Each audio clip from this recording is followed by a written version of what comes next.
さっきからよく泣いてるがなんだ？お腹が空いてるわけでもなさそうだな。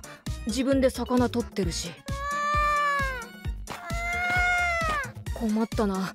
俺にどうしてほしいんだ？うわっ、木が倒れてきた。まさかお前俺にそこは危ないって伝えようとして。そうだったのか。ありがとう、助かったよ。あのままあそこにいたら怪我じゃ済まなかったかもしれない。お前には大きな恩ができてしまったな。受けた恩にはしっかりと報いないと。これぞまさしく義理人情。